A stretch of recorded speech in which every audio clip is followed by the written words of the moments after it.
fear of missing out. CVM TV News is on YouTube. Get up-to-date news, sports, and business content at CVM TV News anytime, anywhere. Subscribe now to CVM TV News to see it happen.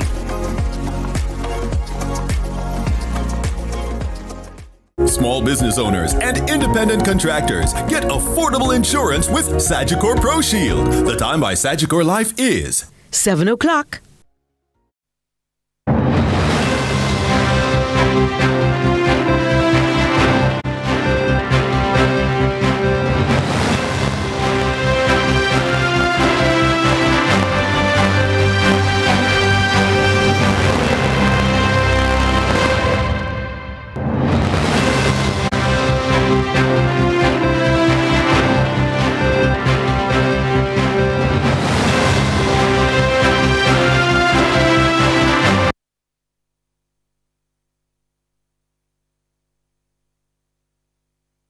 The PNP destroyed.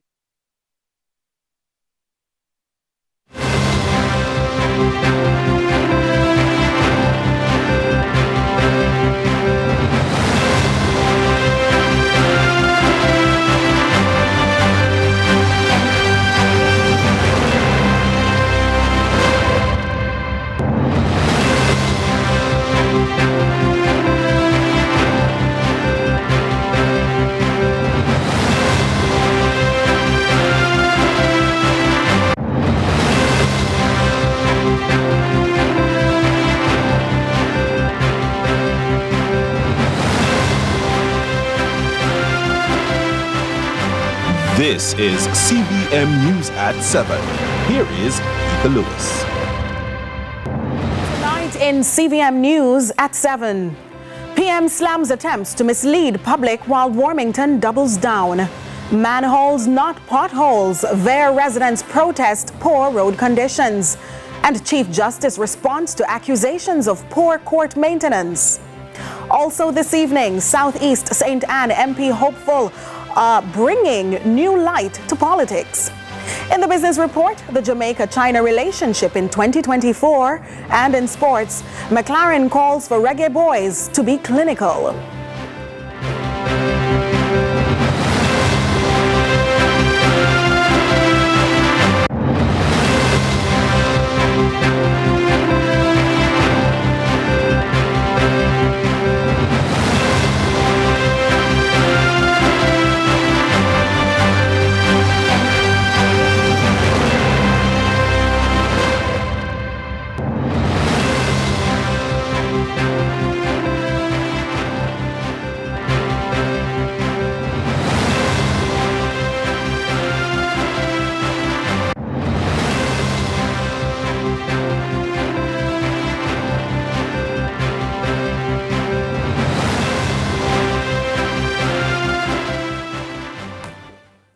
It's Monday, October 14, 2024. Thank you for joining us.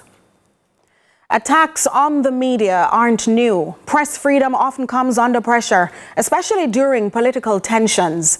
Remember in 2023, the People's National Party clashed with the press, even labeling a local radio station, JLP-FM, reportedly ejecting a reporter from its headquarters. Yet, Jamaica has climbed 8 spots in the World Press Freedom Index, now ranked #1 in the Caribbean. But recent government comments have raised alarms. Ramon, what's going on? Well, Nika, the Press Association recently condemned former Minister Everald Warmington's comments linking media houses to political agendas. With elections approaching, the JLP and PNP back and forth is escalating. Holness isn't just challenging the opposition, he's pushing back against unpopular narratives. I explore that and more in this report.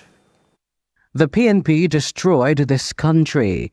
That's according to Prime Minister Andrew Holness, who recently launched a blistering broadside against the opposition amid a war of words brewing ahead of the much-anticipated general elections. At the JLP Southeast St. Catherine Conference on Sunday, Holness accused the People's National Party of plunging Jamaica into a, quote, dark history, pointing to its use of polls to allegedly manipulate public perception. Now, mind you, it's not me say so. Go on YouTube and see the explanation as to how them use poll. to manipulate views and perspective to get their own way. We do not do that. The Prime Minister's most recent posture comes as he takes the Integrity Commission to court over a report on his statutory filings. It also comes amid fresh critiques of his administration and its position on the press. You've been deadly silent despite people calling media houses politically aligned. Why no comment from you, Minister? Well, you haven't asked me, so here I am now. You asked me. The figure at the heart of that exchange is fired Works Minister Everald Warmington, who on Sunday again found himself with foot in mouth. I'm saying again that the agenda of the Gleaner Company and RGR is to get rid of Andrew Holness and Jamaica Party. Speaking at the Portmore Heart Academy, Holness reaffirmed his cabinet's commitment to press freedom. However, he maintains the right to challenge unpopular narratives. In a free press, if somebody says something that you don't like, develop the capacity to say what you like. Holness's fiery rhetoric comes at a critical time as both the JLP and PNP gear up for the next general contest, with the battle for public opinion intensifying. This administration is very much committed to press freedom. I know you spoke about attacks on the media. That is never, ever acceptable. I have no apology to make to any man, to anywhere. We will defend Andrew Holness to death. And if Labour Party comes out tomorrow to condemn what I said it again the other day, because nobody will shut me up. Ramon Gordon for CVM News. Thank you, Ramon. Well, on the same matter, Trisha Gay Kelly had initially reported on the growing issue as well as the PAJ's response. However, the attacks have not stopped, right, Trisha Gay? Could you tell us your story and what it will highlight? Well, Nika, the conversation continues, of course, and the media is once again in the news, this time for alleged sensationalism surrounding verbal attacks by political representatives. And despite the Press Association of Jamaica's response to the attacks, urging the political parties to condemn the statements, a former PAJ representative believes it's time for the media to stand up for itself instead of playing victim. So tonight, we delve into what professionals think about the matter, and we want to know, are journalists being extreme or are we being cautious?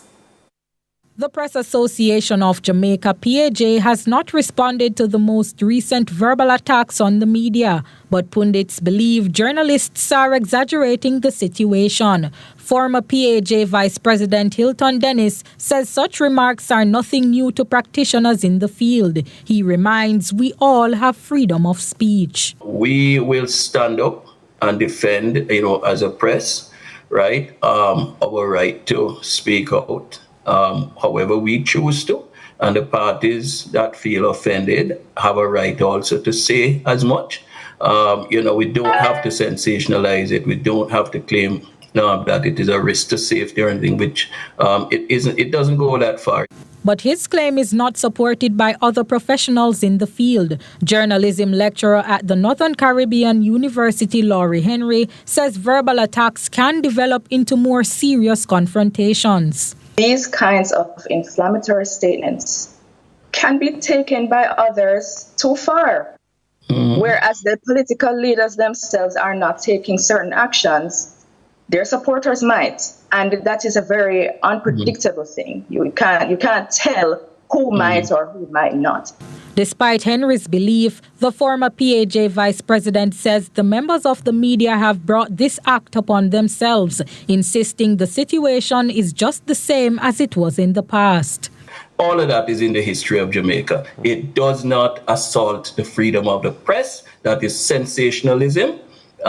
Journalists know that they, especially those who are who have transitioned to ownership of media and the senior management level of media, they know the extent to which media is polarized, to which they have also helped. Comments from both political parties have surfaced in recent weeks, pushing journalists in a state of fear that things could worsen. Trisha Gay Kelly, CVM News. This just in, tragedy struck this afternoon at the Russell Primary School in Kingston, where a man was shot and killed while picking up his son from school. According to police sources, the victim was attacked by 2 armed men who opened fire on him. The shooting resulted in the man being hit in the head, leading to his death. This act of violence took place in full view of his son and other students, raising concerns about the psychological impact on children who witnessed such a traumatic event. The gunmen managed to escape the scene following the shooting. The St. Andrews South Police have initiated an investigation into the incident, and they will likely be gathering evidence, interviewing witnesses, and reviewing any available surveillance footage from the area to identify and apprehend the suspects involved. The incident highlights significant issues related to gun violence and public safety, particularly in environments where children are present. In other news now, despite some acceptance of gay relationships in Jamaica, local advocates are still at loggerheads over the rights and freedoms of Jamaicans who identify as anything other than heterosexual. To shed more light on the issue, here's Britannia Witter, who explored the patterns since 2006. Me, man, bread back. That's what I'm putting on the paper. From dancehall lyrics to colloquial language used between friends, Jamaica is seen as a quintessential homophobic society. In 2006, Time magazine dubbed the country the most homophobic place on earth. But how homophobic is Jamaica really? That was 2006, it's now 2024, almost 2 decades later, but has anything changed? With a group of young Jamaicans poised and motivated to celebrate what they believe in through the introduction of new gay pride events every year, are Jamaicans becoming less homophobic?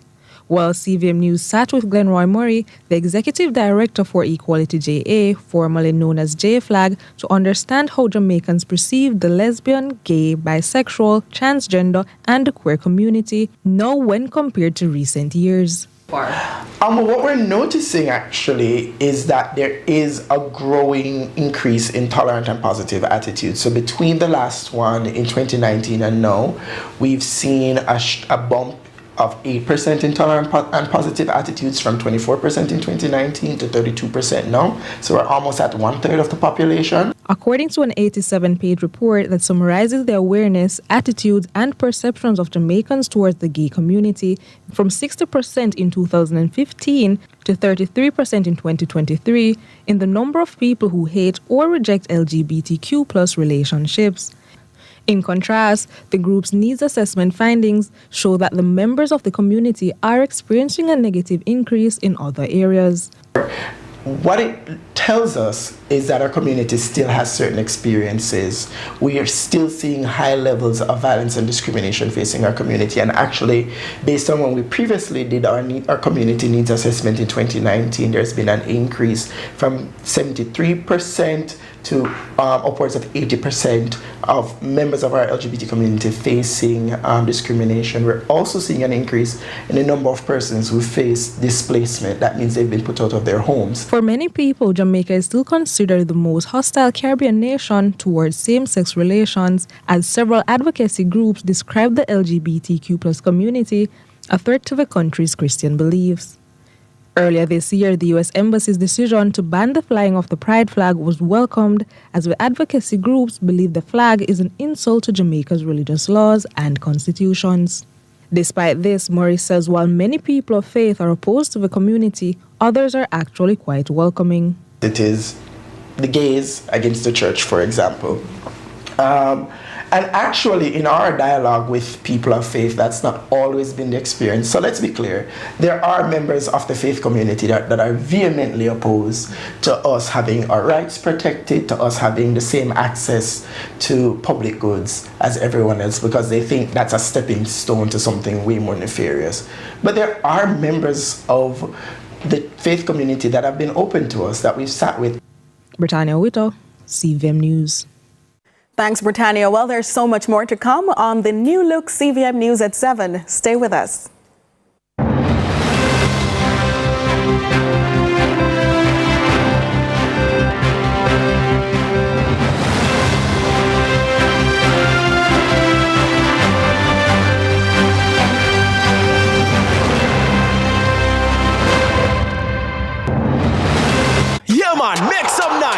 Cause Burger King double deal pick 2 is back. The 16.50 you get 2 whole of Burger King combo. Is a win-win. Pick 2 combos. Whopper Junior cheese with bacon, American chicken sandwich, or big fish sandwich combo for only 16.50. Spend 1 money, win 2 times. Food for me and my party, or just for me. Cause me hungry right now. Myself and I go hungry later. You see it? 1 money, 2 food. Makes it. 1 money, 2 food. Win-win. Burger King double deal pick 2. Jamaica, get ready! Saturday, October 26th, live on the lawns of Uimona. It's Boys to Men. Singing your favorite hits. Also performing live, Tess and Chin and Lila Ike. Get your tickets now at caribtix.com, Kingston, Jer, and Fontana. Saturday, October 26th, 2024. It's Boys to Men, live on the lawns of Uimona. Starts at 8 p.m. Sponsored by Supreme Ventures, Mayberry, Main Event, Island Grill, and Courtly Hospitality Group.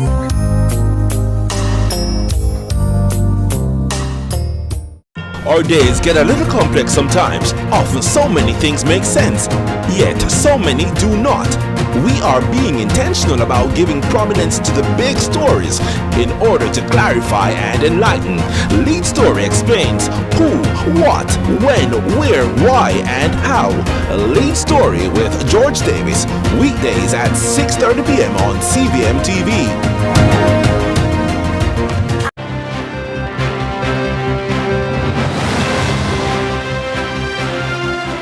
Welcome back. Well, this evening, we are unmasking the people behind the politics in your communities in CVM's new feature, Behind the Politics. Here's Courtney Lewis. Thanks, Nika. Well, I'm really excited to track these politicians and aspirants. And we began in the parish of St. Anne, where MP hopeful for Southeast St. Anne, Dr. Kenneth Russell, is really shaking up the game for the People's National Party, hoping to win the hearts of delegates with what he describes as his unique expertise. Having lived in Jamaica and abroad, Russell believes he can bring a transformative change to the education sector and even more the parish of St. Anne. As Jamaica nears its election season, we see new faces beyond the politics. Get to meet the candidates with me, Courtney Lewis. Selected by the People's National Party in 2022, the son of the soil, Dr. Kenneth Russell, in an expose with CVM News, shared his intentions for the constituency, noting his knowledge of the people's concerns will solve issues of distrust between political representatives and citizens. My politics is one that is, I love to use the word presence, one of being there, being available and present to not just the issues, but the people. In Southeast, as everybody will quickly tell you, people want to touch and feel, they want to be able to relate to the person who represents them. With his international experience, from Pedro River, Jamaica to Cambridge, USA, Russell's return to Jamaica and entrance into politics marks a contrast to other professionals leaving to work abroad. And using the party when we form government to ensure that we are helping people to see that their leaders are acting in their best interest, to ensure that we have policies that are going to help to transform the lives of those who are, struggling on a day-to-day basis. But even those who are doing well, how do you help them to get better? How do you help them to also plow back some of what they're making into helping the country to grow? He also shared his intentions for the education sector, deriving from insights gained when working in Zimbabwe, Bangladesh, the USA, and as policymaker in Jamaica's Ministry of Education. I've been talking about my 90-90 plan. 90% of children reading by the end of grade 4. 90% of children who are transitioning from secondary school have their 5 CXC subjects, and 90% of young people attached to work, attached to a job, doing their own business or in tertiary institution. My focus was on community school partnerships and looking at how the role of communities in helping to sustain schools and to make schools stronger, make schools generate or produce better results. Though he knows trust will take time to establish, he maintains, trying to trick and trying to lie and to cover up, it costs you a lot. I don't have the time for that. And I want people to buy into that and to believe that what I am saying is exactly what I intend to do. And then over time, my first term in office, they will actually then see more and be able to, to match actions with the words and the plans that I speak about. So join us next time on Behind the Politics for more on your representatives ahead of the general election. Courtney Lewis for CVM News. Residents and taxi operators in Vere, Clarendon say they are at a point of desperation regarding the conditions of their roadways. They explain that following the passage of Hurricane Beryl, the road conditions have deteriorated. A main concern is that quick fixes over the years have not remedied the problem. Adrian Williams has the details. Residents and taxi operators in Vere, Clarendon took to the streets on Monday morning to voice their frustration over the deplorable road conditions. For years, they say they have been raising concerns about the state of the roads, which pose significant hazards, especially in emergency situations. The potholes, once mere nuisances, have deepened into what locals now describe as manholes, gaping craters they must navigate daily. But with each request for road fixtures, they say all they have been receiving over the years are promise. Which is why they've taken their frustration to the streets. From Beryl, the bridge is like this over that side. And if you look over that, if you look on the main thoroughfare right there, we have to go down what you call it, a ditch and come back up. Right? So we need them to come and give us some argument about the road. For other taxi drivers and residents who have also been victims of the road conditions, they complain that they find it unfair their vehicles are being taken away by examiners given the deplorable road conditions. What other thing again, what happened to we? When we drive from here to Maypen, police stop we with the examiner, and I think it's unfair. We're looking at the road where we are driving, and I think it's unfair that police stop we. We're totally against that part. Give a good road, and we have good vehicle to carry passenger from here to Maypen. Right now, it's really wicked. Them tell us that your car is supposed to be fit to drive on the road, and the road is not fit for your car to drive on. They say it has become a hazard, especially during emergency situations. Little thing emergency or anything. Police take long to come. Fire brigade take long to come. Ambulance, in case anything, people figure a doctor. Vehicle are broke down. Every man on the road there have to fix their car every week. But when our news team arrived on the scene, we saw road workers along the roadway. However, the residents say this was only happening because of the protest. They are now demanding the road be properly repaired instead of a part-time solution. To notice about it too, they're saying that they're fixing the road. It's still there is no drain cut for the water to run. Because once you have water settle on the road going to mash up again. So if they can just do it properly, that is all we're asking for. We don't want to patch the road again, because after 3 months' time when you patch the road, a problem, we won't like to go up again after 3 months when you patch it. We want to give you a proper fix on the road. In response, Councillor for the Rocky Point Division, Winston Mirage, explained that sufficient funds aren't available for a complete rehabilitation of the roads. So yes, we know it is very bad, but so far that amount of funds, that allocation, will only be able to do some patchwork, okay, and to clean up besides that the water will get off the road in a faster manner. So we would like the taximen to understand this situation. And I'd like to urge a member of parliament now from Southwest Clarendon to also come on board and put some of his money onto the thing so that it can be extended further and a better job could have been done, which is what the taximen are asking for. Adrian Williams for CVM News. More CVM News at 7 after this break.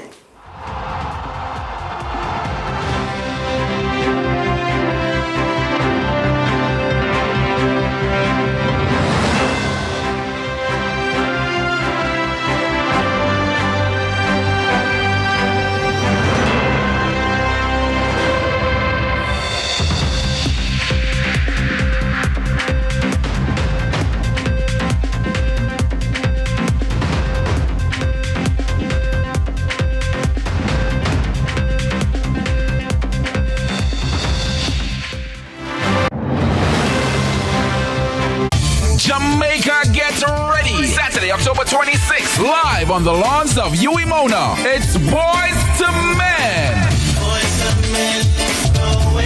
Singing your favorite hits. Also performing live, Tess and Chin and Lee Lycan. Get your tickets now at CaribTix.com, Kingston, Jer, and Fontana. Saturday, October 26, 2024. It's Boys to Men, live on the lawns of Uimona. Starts at 8 p.m. Sponsored by Supreme Ventures, Mayberry, Main Event, Island Grill, and Courtly Hospitality Group.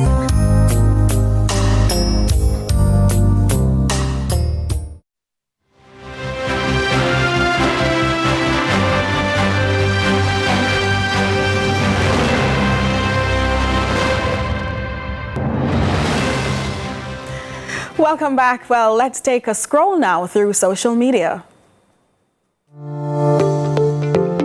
So what's trending in our local social media spaces? Transport Minister Darrell Vaz says a suspect believed to be a taxi operator has been identified and is being sought by the police for damaging a JUTC bus which was captured in a video circulating on social media.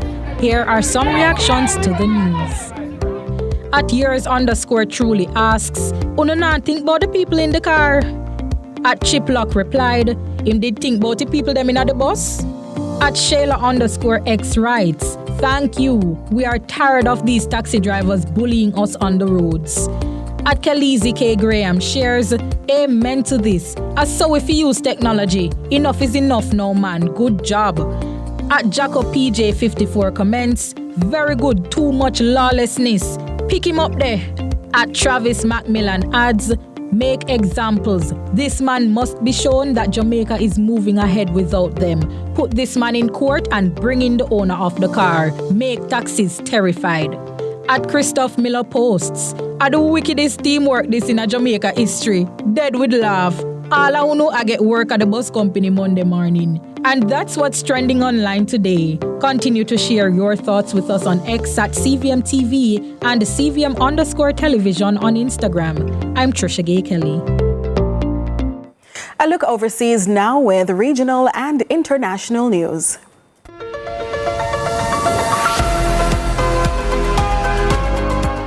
We begin with news in the region.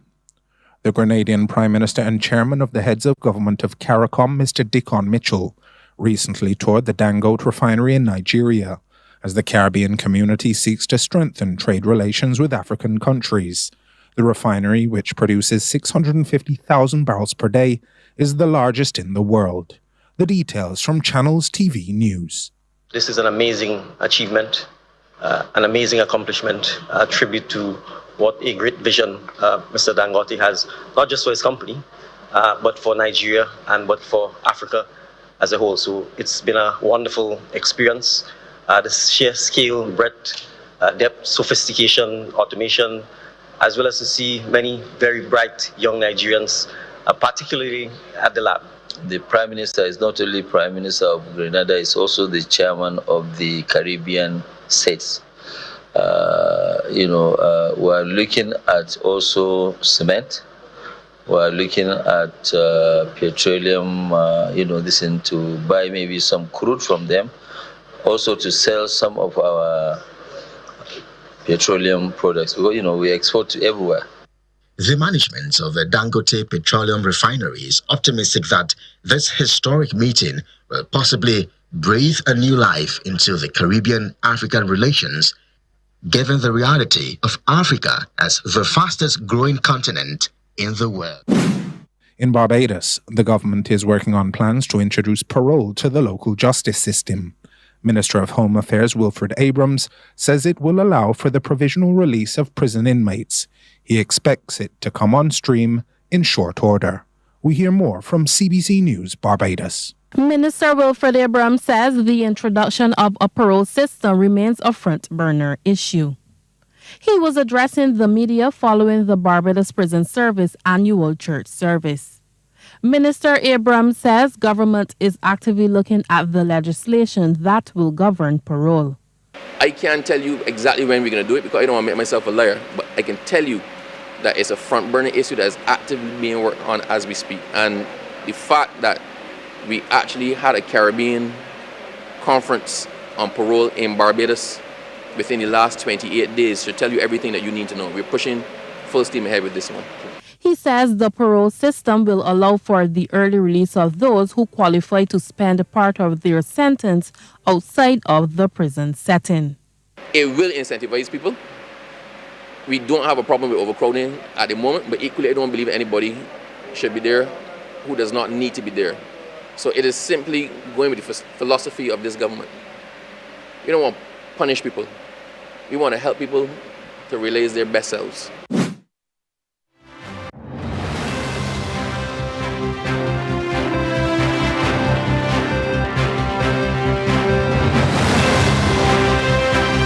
A big deal when we touch the ground. Yeah, a KFC when we're pulling up. Anything for the taste of a KFC, big deal. The time by KFC is.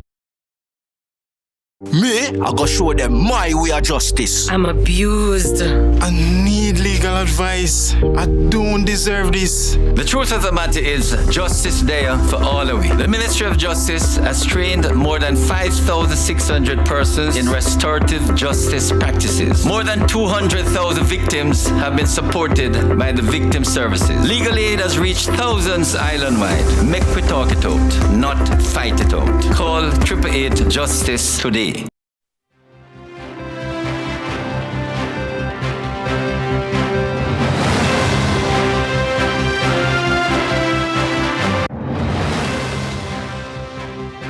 Welcome back. It's now time for the Business Report with Joel Crosskill.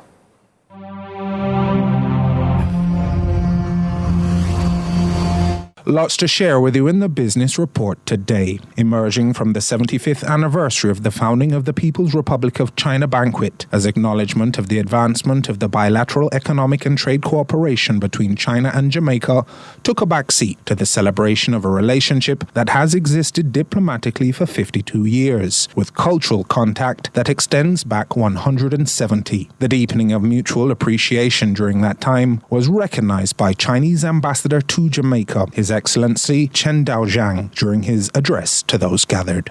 As the Chinese saying goes, even mountains and seas can't distance people with shared aspirations, despite the vast geographical distances between our countries. Our people's friendship goes back a long time. In that span, China has become the second largest export market for Jamaica. In 2023, a year-on-year increase of 24.8% saw total exports exceed $1.172 billion from January to November, while Chinese companies have invested more than $2.1 billion in Jamaica so far, directly creating 40,000 local jobs, including those involved in the construction of the new Ministry of Foreign Affairs building, which the BR was reminded of by Minister of Foreign Affairs and Foreign Trade, Senator Kamina Johnson-Smith, in addition to a variety of other endeavors. Today, we can celebrate an extensive and diverse bilateral cooperation program that impacts all facets of our growth and development as a nation. Indeed, the government and people of the People's Republic of China have been unwavering in their commitment to our strategic partnership. We've been the beneficiaries of their unquestionable generosity in education and the strengthening of our human capital through the many scholarships and training programs available to our students and public servants. Chinese investments in infrastructural development are evident in the expanded road networks across the length and breadth of the island, while generous support is evident through the new Children and Adolescents Hospital under construction and my own ministry, which we have comfortably occupied since May 2021. Most sectors have in fact benefited from Chinese cooperation, with agriculture, health, trade, sport, and culture seeing unprecedented engagement between both countries, as together we seek to boost and deepen our very vibrant and dynamic relationship. Few are better positioned to express that dynamism than Jamaica's first resident ambassador to China, His Excellency Wayne McCook, who now serves as Assistant Secretary General for CARICOM Single Market Trade. Jamaica and China should further transform their cooperation to incorporate greater innovation and transfer of technology. We must embrace opportunities for joint manufacturing and research and development.